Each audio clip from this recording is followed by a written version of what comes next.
இவர் வந்து சக்கியபாவத்துல சுவாமி கிட்ட ஃப்ரெண்டா இருந்தார்.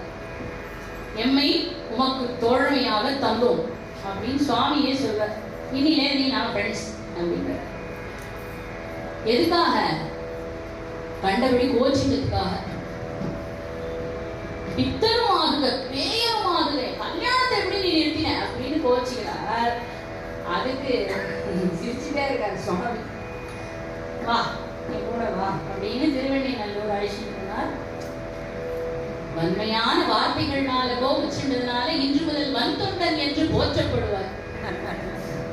குழந்தையெல்லாம் அடம் பிடிச்சிருந்தா இன்னிலே உனக்கு படாதுன்னு அடங்கவே அடங்காது குழந்தை அப்படின்னு பெருமையா சொல்லிக்கிறாரு. அந்த மாதிரி சுவாமி அதையும் ஒரு பட்டப்பேரா கொடுத்துட்டாரு.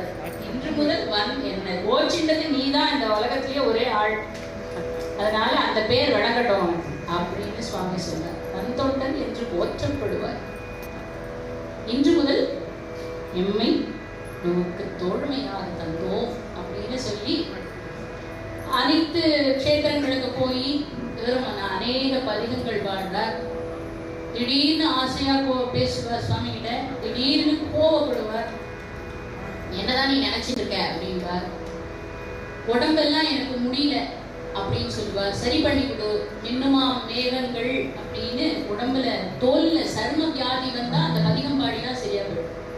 மின்னுமா மேகங்கள்ங்கிற பதிகம். அதே மாதிரி கோவப்பட்டு மகத்தில் புக்கல் ஒரு சனி எனக்கு ஆனாய் ஒரு அடியில கோச்சுப்பார், அடுத்த அடியில கொஞ்சி பேசுவார். மைந்தனி மணியே மணவாளா அப்படி சொல்லுவார். நீ என்ன படாத பாடுபடுத்துற அப்படின்னு குழந்தை சொல்லினா என் செல்லம் வாயேங்க அப்படின்னு கூப்பிட்டு அடுத்த நிமிஷமே அம்மா ஆகாரம் கொடுக்குற மாதிரி சுவாமியை கோச்சிப்பார், உடனே கட்டிப்பார், அடுத்த வழியிலேயே கட்டிப்பார்.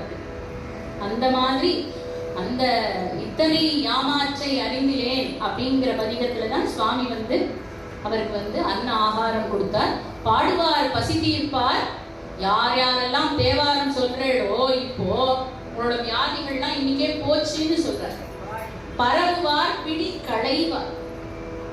யார் வந்து நமச்சிவாயம் சொல்லி ஐந்தெழுத்து மந்திரம் ஓதி இந்த பதிகங்களை பாடுறாளோ அவளுடைய வினைகளை வேறறுத்து இந்த தேகத்துல இருக்க வியாதிகள் எல்லாம் போகும்படி செய்யக்கூடிய பெருமானே குருவாவூர் வெள்ளடை ஈசனே சொன்னார். இப்ப தொண்டர் தொகை பாடுறோம்.